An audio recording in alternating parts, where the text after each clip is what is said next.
네, 오늘 복음서 세 번째 시간인데요. 이 마태복음, 마가복음 이 구체적으로 강론에 들어가기 전에 전체적인 복음서 내용을 살펴보고 있는 중에 있습니다. 아시다시피 이 복음서는 네 가지 영역으로 살펴볼 수가 있어요. 첫 번째는 뭐냐면은 우리가 지난 시간에 했던 예수님의 초기 사건들에 대한 이야기입니다. 초기 사역이죠. 족보라든지 목자들이 경배받는 것들, 또 애굽 피신하시고 유아학살 사건 일어나는 것들, 또 어린 시절 이야기라든지, 또 세례 요한이 세례 주는 이야기, 예수님의 시험 받으신 이야기, 또 가나의 이적이라든지 이런 것들입니다. 그리고 또 초기에 성전 청결하고 니고데모 만났던 이야기, 또 사마리아 가서 또 전도하신 이야기, 뭐 이런 것들이 있습니다. 이게 초기 사역에 관련된 내용이었어요. 오늘은 갈릴리 사역에 대한 이야기를 할 것입니다. 갈릴리 사역. 그리고 다음 주에는 후기 유대 사역에 대한 얘기를 할 것이고, 그리고 마지막으로 그 다음 주에는 예수 그리스도 마지막 한 주간 순환과 또 부활하신 그 한 주간 이야기를 하면서 복음서에 대한 전반적인 이해를 하고자 합니다. 그리고 나서 이제 마태복음부터 들어가기 시작할 것입니다. 왜 그러냐면 우리가 예수님의 일생을 이렇게 파노라마 같이 보는 것이 사실은 쉽지 않거든요. 근데 이번에 복음서를 하기 전에 이런 파노라마적인 예수님의 사건 일생 자체를 쭉 한번 훑어보려고 하는 그런 이유 때문에 그렇습니다. 그래서 오늘은 갈릴리 사역에 대한 이야기를 나누도록 하겠습니다. 그렇다면 먼저 왜 예수께서는 갈릴리에서 그렇게 오랜 시간을 보내셨을까 하는 것입니다. 왜 그랬냐면은 갈릴리에는 사실은 유대인뿐만 아니라 이방인들이 많이 살았습니다. 그리고 예수님은 예루살렘의 종교 지도자들의 성급한 반응을 갈릴리에는 예루살렘과 좀 멀어져 있는 지역이니까 아무래도 견제할 수 있었던 것입니다.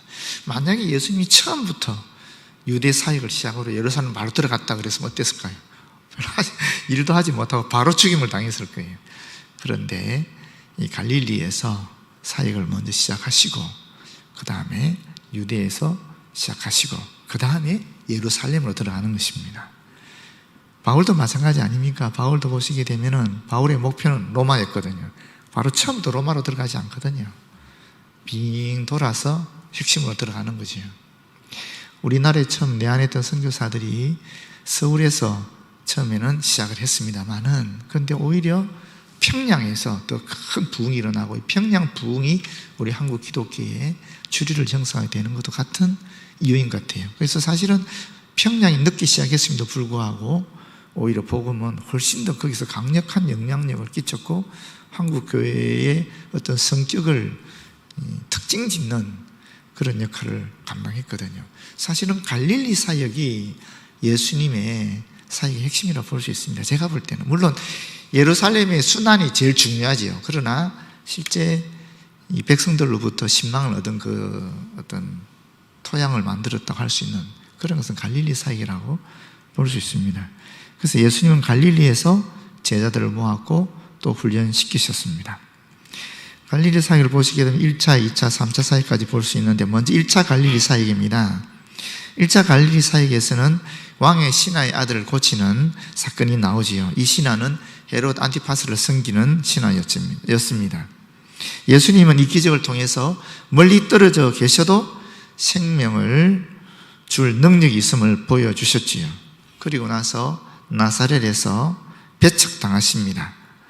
예수님은 광야에서 시험 받으시지 않았습니까? 그 시험이라는 것이 다양한 해석이 가능한데 그 중에 한 가지 해석은 부와 권력과 명예에 대한 해석이 있습니다. 이런 유혹을 뿌리치고 자기 고향으로 돌아와서 하나님의 말씀을, 하나님의 명령을, 다시 말하면 가난한 자에게 복음을 전하고 포로된 자에게 자유를, 눈먼 자에게 다시 보게 함을 전파하고 눌린 자를 자유케 하는 이 고유의 사명을 나사렛 회당에서 전했는데 실제로는 배척을 당하지요. 그리고 나서 나사렛에서 고향에서 배척을 당하게 되니까 결국 그 선교 본부를 옮깁니다. 어디로 옮기느냐면 가버나움으로 옮깁니다. 그 가버나움으로 사역의 본부를 옮기시고 네 제자를 부르십니다.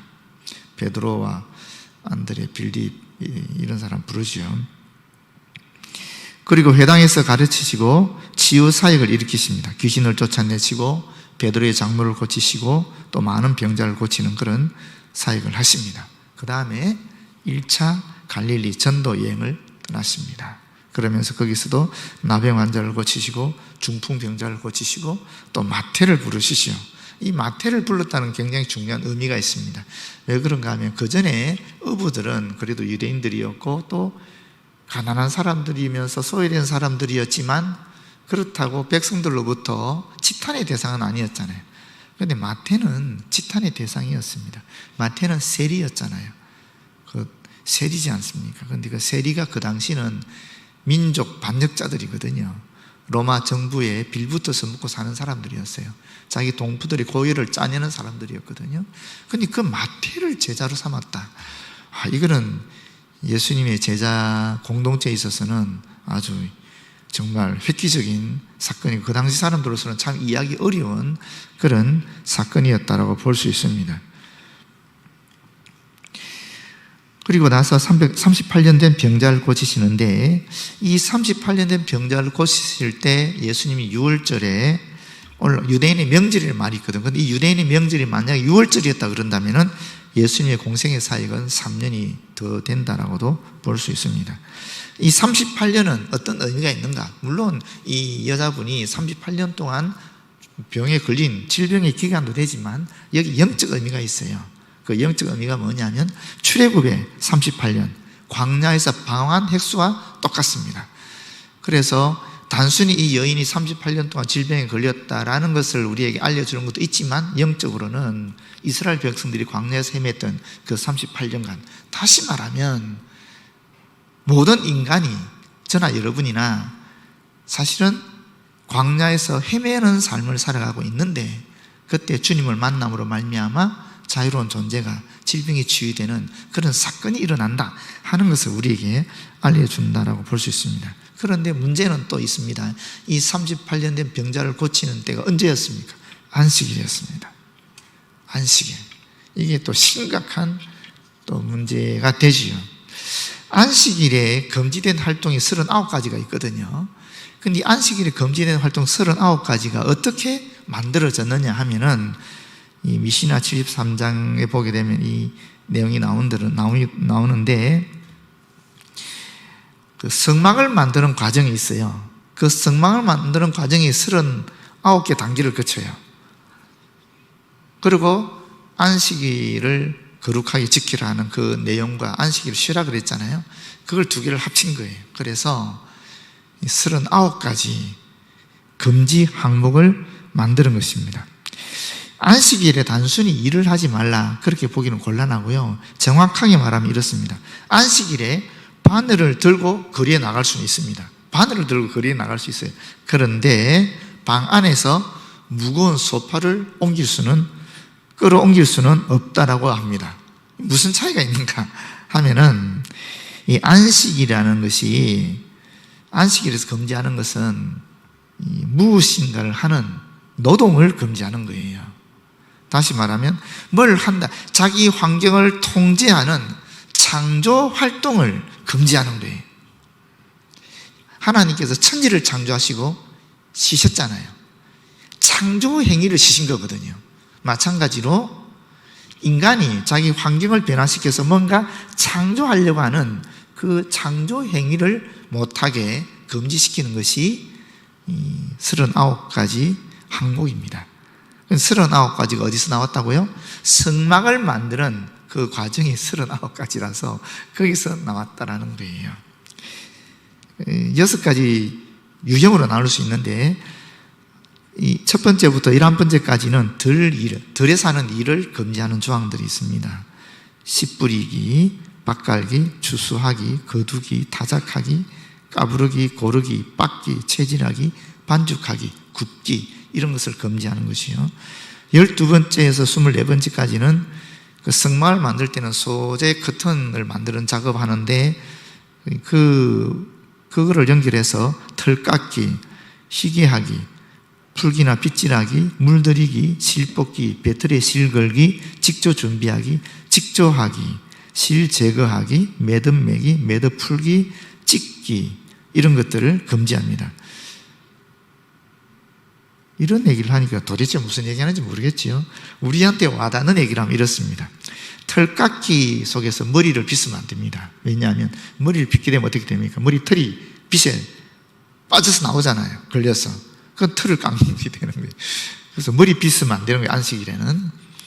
그리고 희귀하기는 씻는 게 금지되는 겁니다. 씻을 수 없다라는 것입니다.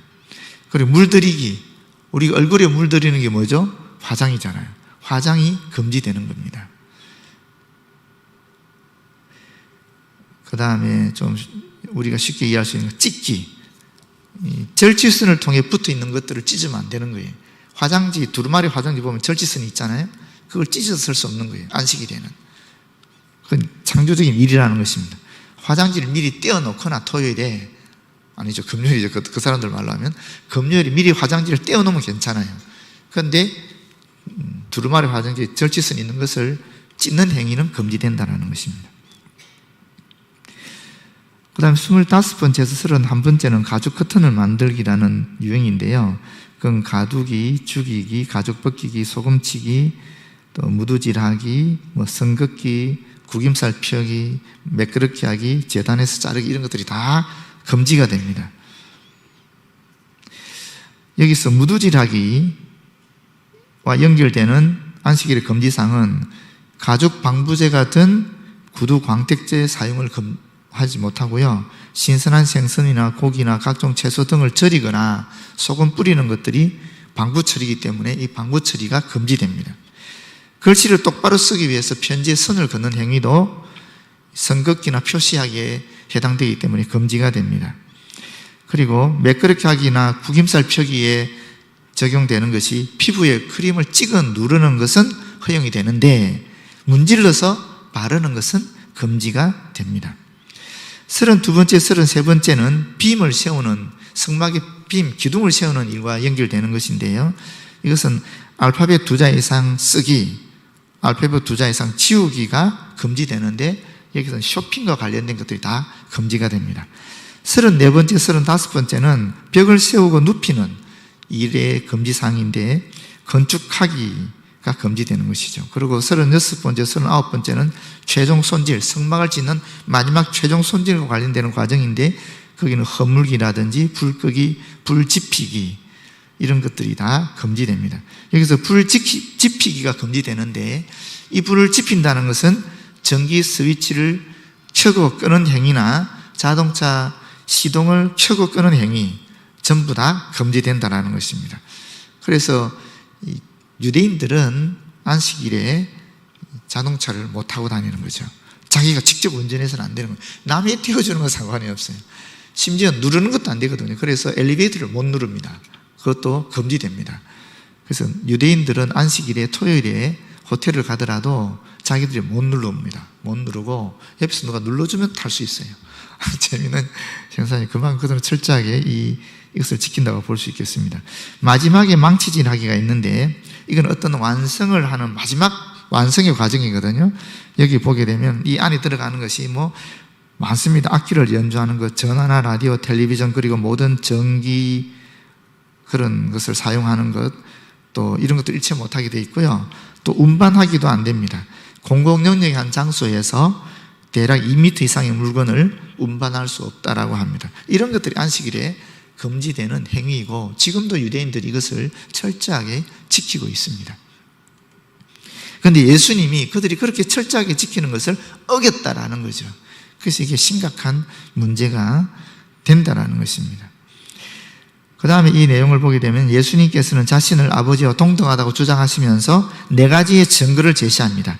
첫 번째는 세례 요한의 증언, 두 번째는 하나님께서 직접 예수께서 맡기신 그리스도의 역사에 대한 이야기, 그리고 하나님이 아버지가 되심에 있어서 증거하는 것, 그리고 성경 말씀이 나에 대한 이야기다라고 하시면서 스스로에 대한 증거를 4가지로 제시합니다. 그럼에도 불구하고 예수님의 이 메시지를 그 당시 유대인들은 배격하지요.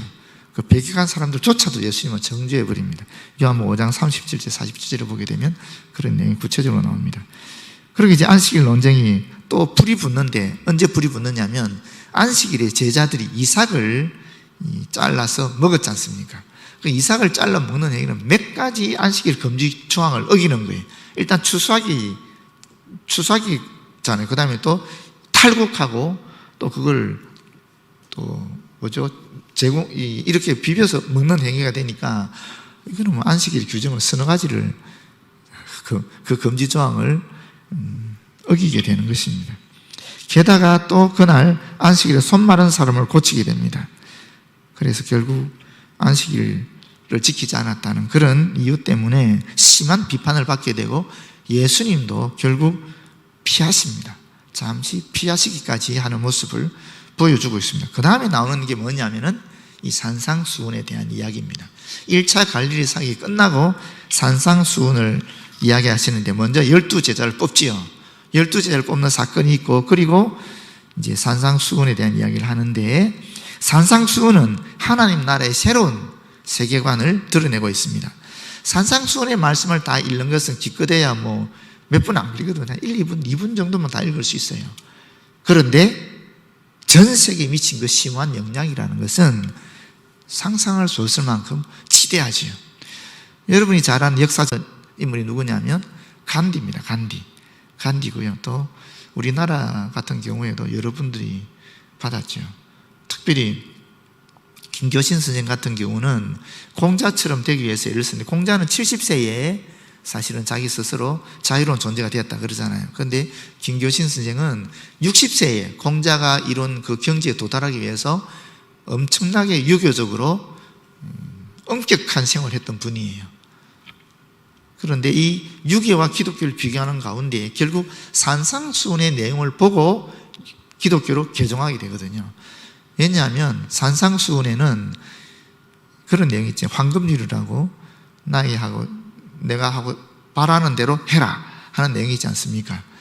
근데 유교에서는 그런 내용이 없어요. 소극적인데 기독교는 굉장히 적극적이다 하는 그 내용을 보고 결국 김교신이 개종하게 되거든요. 하여튼 이 산상수훈은 뭐 세계적 인물이든 우리나라에서든 간에 굉장히 많은 영향을 끼친 내용이라고 볼 수 있습니다만은, 이 내용이 뭔가 천국에 대한 예수 그리스도의 선언이라고 볼 수 있습니다. 천국 생활에 대한, 특별히 마태복음 5장부터 7장까지 우리가 산상수훈의 내용을 알고 있지 않습니까? 전체가 다 산상수훈이죠. 그 중에 하나가 팔복이죠. 그지요? 팔복. 심령이 가난한 자.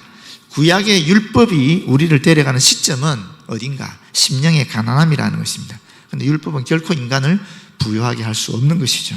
애통하는 자. 하나님은 우리의 가난함을, 또 무가치함을 애통하신다라는 것입니다.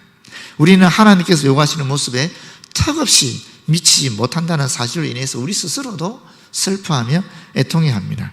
온유한 자, 온유한 사람은 하나님에 의해서 심령이 가난해진 사람들입니다. 하나님 앞에서 애통하게 된 사람들입니다. 하나님의 위로를 받는 사람들입니다.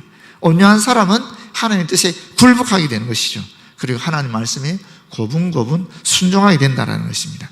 온유한 사람들은 하나님께서 무엇을 뜻하시든지 간에 기꺼이 행하는 사람들이라는 것입니다.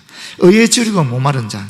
이제 세상에 속한 것은 열망하는 것이 아니라 더 나은 것을 배고파하는, 더 나은 것을 목말라 하는 그런 것이라는 것입니다. 하나님 앞에서 어렵다고 일컬음을 받고 싶어 한다는 것입니다.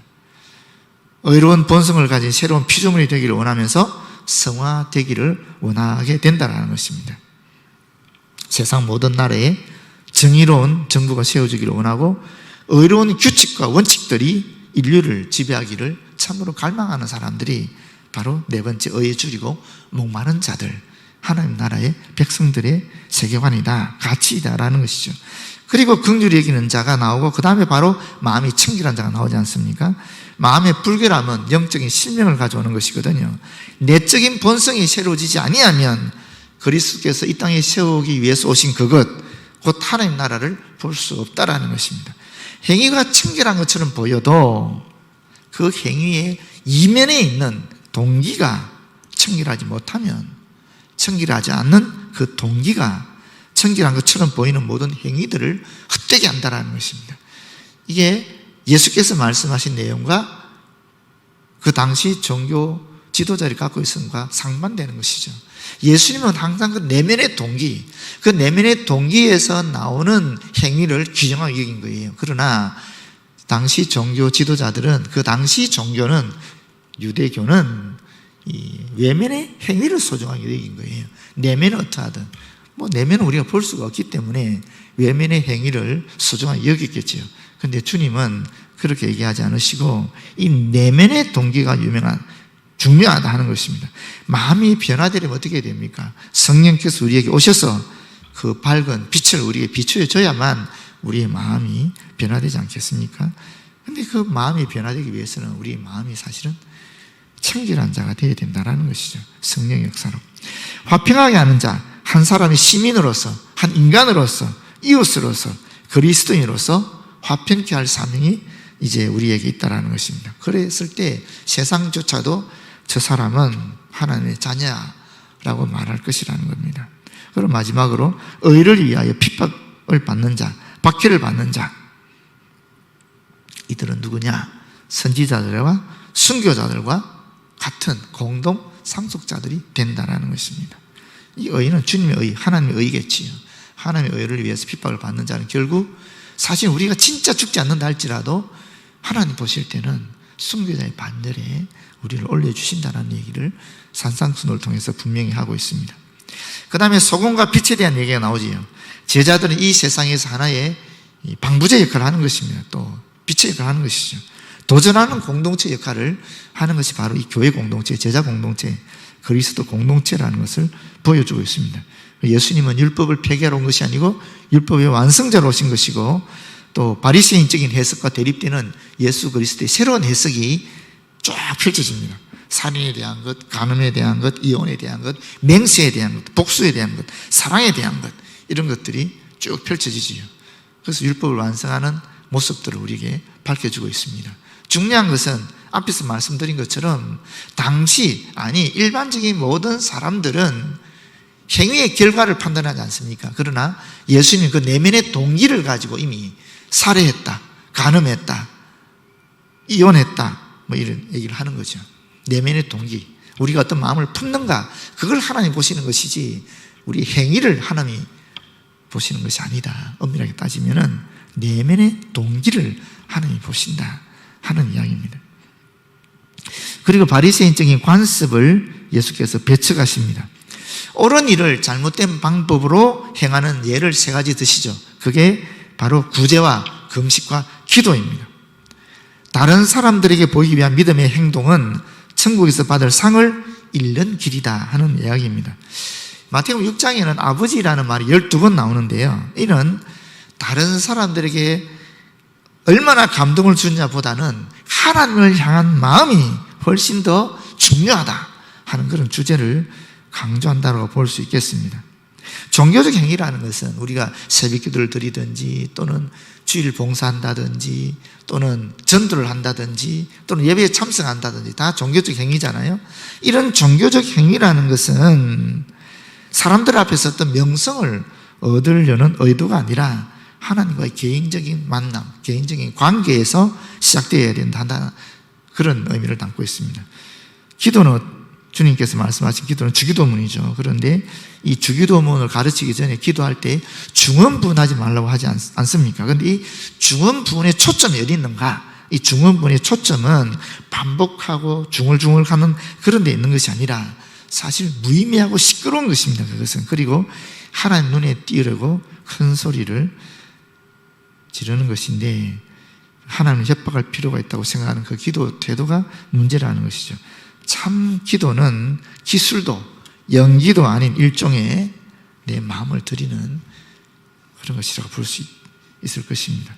그리고 금식에 대한 말씀도 하시고 재물에 대한 얘기도 하시고 염려에 대한 얘기도 하시고 비판에 대한 얘기도 하셨는데, 특별히 이 염려를 보시면 예수께서 이 염려를 하지 말라 그러시거든요. 그런데 이 염려를 금지하신 것은 그렇다고 해서 자신의 필요나 가족의 어떤 필요를 위해서 책임있게 하는 그런 일을 하지 말라 하는 것은 아니라는 것입니다. 하나님께서 새를 위해서 먹을 것을 주시지만 새는 여전히 먹을 것을 찾아서 날지 않습니까?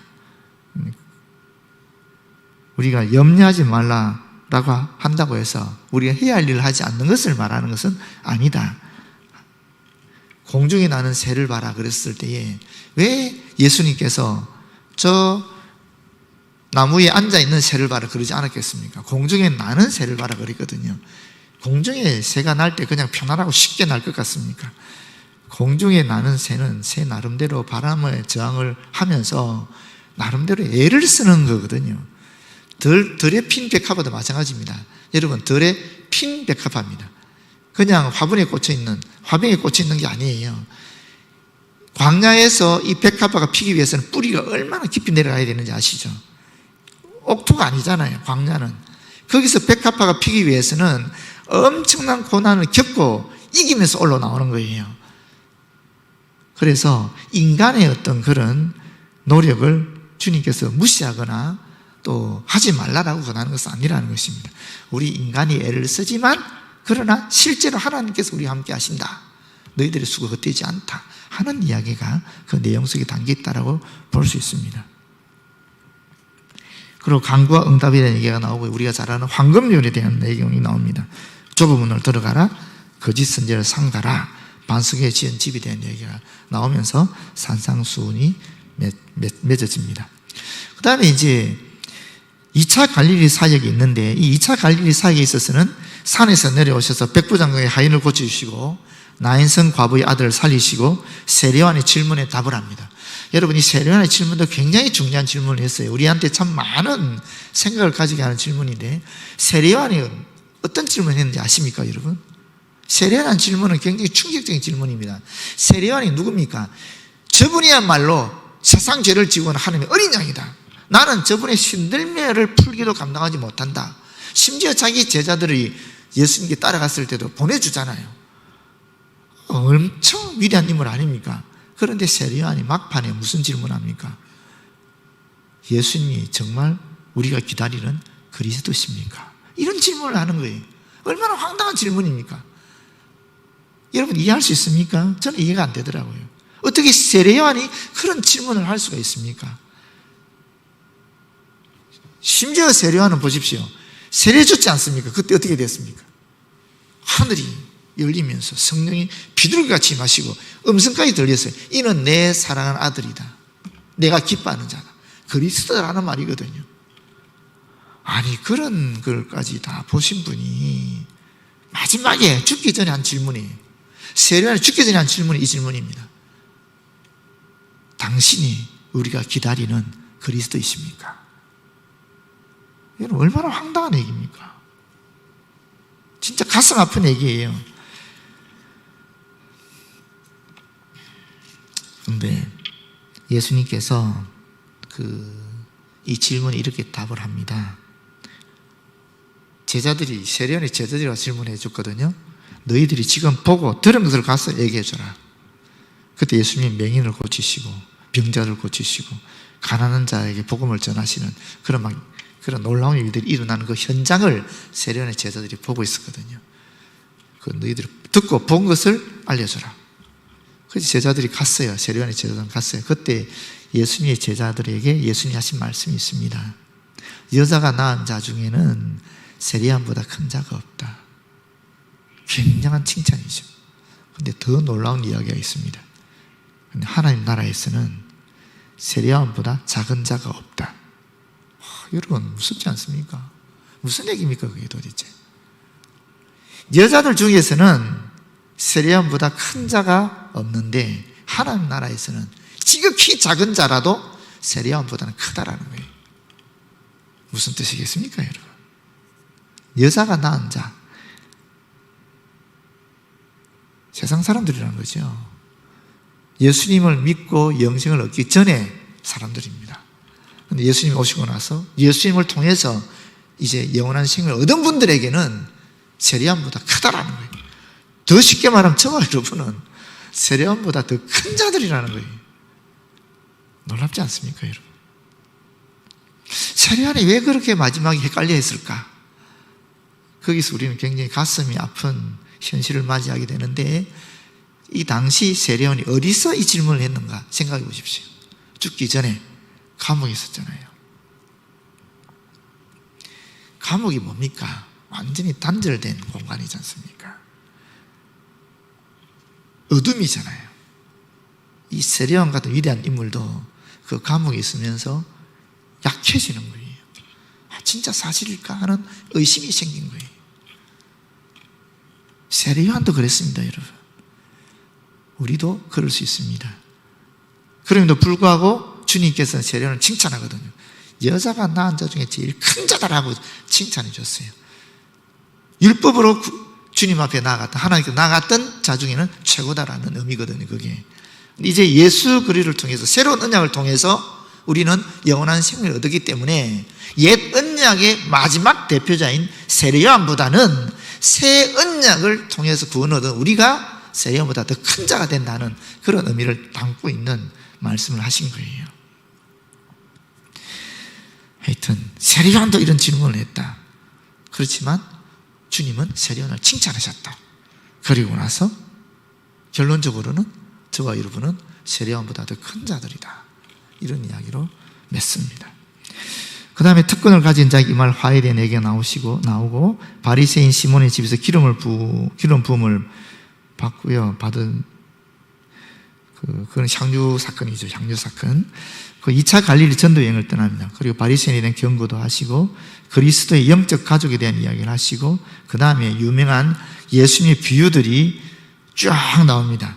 씨 뿌리는 비유, 곡식과 가라지 비유, 겨자씨 비유, 누룩 비유, 감추인 보화 비유, 진주 비유, 그물 비유, 등불의 비유, 자라나는 씨의 비유, 이런 것들이 쫙 나오죠.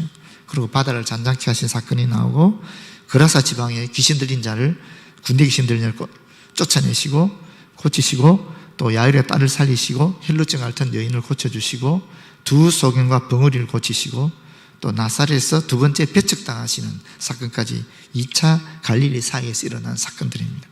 그 다음에 3차 갈릴리 사이에서는 12제자를 파송하고 세례요한의 죽음이 나옵니다. 그 다음에 오병이의 기적이 나오고 무리를 걸으시고 생명의 뜻이신 예수님에 대한 말씀을 하시고요. 수르보니게 여인의 딸을 고치시고 귀 묻고 어눌한 자를 고치시고 칠병이의 기적을 베푸십니다. 여러분, 오병이어는 잘 아시는데 칠병이어는 잘 모르세요. 그런데 이게 두 개가 같은 사건이 아니냐라고 생각하시는 분도 있는데 그렇지 않습니다. 이거는 또렷하게 구별된 사건입니다. 왜냐하면 공간복음에 다 나옵니다. 마태복음에도 누가복음에도 마가복음에도 이 칠병이의 사건들은 다 기록되어 있습니다. 죄송합니다. 마태복음과 마가복음에 정확하게 구별돼서 기록되어 있기 때문에 이 칠병이의 사건은 있었던 사건으로 보여집니다. 그래서 오병이의 기적도 일으켰지만 칠병이의 기적도 일으켰다는 것을 우리는 확인할 수 있습니다. 그러면서 표적 구하는 자들 책망하시고 바리새인과 사두개인의 누룩을 또 조심하라 말씀하시고 소경을 고치시고 그리고 유명한 베드로의 신앙 고백이 있습니다. 이 신앙 고백이 워낙 중요하니까 마태, 마가, 누가에 다 기록이 되어 있지요. 내가 이 반석 위에 내 교회를 세우리니 음부의 권세가 이기지 못하리라. 수세기에 걸친 박해와 흩어진 사탄의 공격들, 인간의 실패를 겪었음에도 불구하고 예수 그리스도의 교회는 지속되고 있습니다. 왜 그렇습니까? 죽어가는 세상에 생명의 메시지를 전하는 하나님의 유일한 도구이기 때문에 그렇다라는 것입니다. 그 다음에 그리스도의 죽음과 부활에 대한 예언이 있고 변화산 사건이 있고 귀신 들린 아이를 고치시고 고난에 대한 두 번째 예언을 하시고 성전세를 내시는 내용이 있고요. 그리고 마지막으로 갈릴리 사역의 마지막은 겸손과 용서에 대한 교훈으로 맺고 있습니다. 이것도 보시면 제자들 가운데 누가 크냐 하는 논쟁이 있었거든요. 그래서 베드로는 그 당시 종교 지도자들이 용서의 최고 한계를 여겼던 것이 3번 용서하는 건데, 근데 베드로는 이 3번보다 훨씬 더 높은 기준인 7번을 제시한 거예요. 7번을 용서할까요? 그때 예수님이 뭐라고 했습니까? 70번씩 7번을 용서해. 다시 말하면 무제한으로 용서해라. 그런 얘기 하시면서 이제 달란트 비유가 나오지요. 그 달란트 비유가 엄청난 비유지요. 1만 달란트와 100데나리온에 대한 얘기 아닙니까? 1만 달란트는 6천만 데나리온입니다. 다시 말하면 16만 4,383년 동안 일해야 갚을 수 있는 그런 엄청난 빚을, 그런 부채를 하나님께서 우리에게 갚아주셨다. 주님께서. 그러니까 용서라는 이야기를 하고 있죠. 결론적으로 말씀드리면 이렇습니다. 결론적으로 말씀드리면은 생명의 떡이신 예수님에 대한 얘기거든요. 생명의 떡. 만나를 통해서 이스라엘 백성이 사실은 생명을 유지할 수 있지 않습니까? 그런데 그거는 제한된 떡이었죠. 이스라엘 민족만 먹을 수 있는, 또 기한까지도 제한되어 있습니다. 그러나 예수님은 무제한이죠. 모든 민족, 모든 사람들에게 베풀어 주셨고, 또 이 떡을 먹으면 광야 생활하는 사람은 다 죽었지만 예수님이 말씀하신 생명의 떡을 먹으면 어떻게 됩니까? 영원히 살게 되는 것이죠. 예수께서 생명의 떡이다. 그리고 하나님께서 우리를 보시는 것은 우리 내면을 보시는 거다. 결론적으로 우리는 늘 주님 바라보면서 생명의 떡이신 그분을 내가 먹고 마시고 일상에서 경험하고 주님의 임재를 늘 느끼면서 사실은 우리의 내면이 주님 앞에 향해 있는, 내면의 동기가 순수해서 정말 우리가 용서로, 사랑으로, 베품으로 나오는 그런 올바른 신앙생활을 하는 것이 정말 이 갈릴리 사역을 통해 주님께서 우리에게 제시하시는 내용이다 하는 것을 다시 한번 확인하게 되는 것입니다. 여러분, 우리 잘하고 있는 겁니다. 세례만 보십시오. 그런 분도 헷갈려 하는데 우리는 헷갈려 하면서도 우리의 초점이 항상 주님께 있지 않습니까? 우리가 좀 잘못할 수 있죠. 실수할 수 있습니다. 그럼에도 불구하고 계속 우리가 어쨌거나 예배 드리러 모이고, 어쨌거나 성경 읽으려고 애를 쓰고, 어쨌거나 주님 바라보고 있을 때 그것이 우리는 실패하지 않는 비결이죠. 사실 성경에 수많은 사람들이 실패하고 넘어지고 좌절하고 하는 모습이 나오는데, 묘하게도 똑같은 공통점은 그래도 주님 바라보는 사람들은 다시 일어서고 주님께서 그들을 사용하신다는 것입니다. 그게 중요한 거죠. 저나 여러분이 다 약한 존재들이지만 그래도 매일매일 주일마다 또 수요 기도회 때마다 어쨌거나 그저 주님 바라보는 거죠. 남들이 뭘 하든 그저 내 마음이 좀 불순한 동기가 있다 할지라도 그래도 주님 앞에 나오는 것입니다. 그러면 주님의 빛의 조명을 받게 되면, 말씀으로 조명을 받게 되면 내 마음에 있는 어둠이 물러나게 되는 것이고, 조금이라도 또 말씀을 들을 때마다 조금이라도 그래도 주님 용서해 주십시오, 주님 좀 제대로 살려고 애쓰겠습니다, 이런 우리가 각오를 하지 않습니까?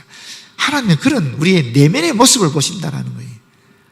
내면의 모습을. 저는 그게 참 중요하다고 여깁니다. 모쪼록 오늘도 주님께서 말씀하신 음성을 들으시고 그 누구보다도 우리의 내면 깊은 곳에서 주님을 바라보는 저와 여러분 되었으면 참 좋겠습니다. 기도하겠습니다. 아버지, 고맙고 감사합니다. 주님, 우리는 우리 스스로도 우리 내면을 못 알아차릴 때가 많이 있습니다. 그러나 주님, 우리가 주의 말씀의 빛을 통해서, 우리 주 예수 그리스도의 빛을 통하여 우리의 내면을 또렷하게 살펴볼 수 있도록 인도하여 주시고, 비록 연약하고 비록 주님 앞에 나서기에 더러운 존재라 할지라도 그래도 용서해 주시고 품어주시는 주님 바라보고 날마다 어쨌거나 매 순간순간 주님께 나아가는 저희들 되어지도록 역사하여 주시옵소서. 예수님 이름으로 기도드립니다. 아멘.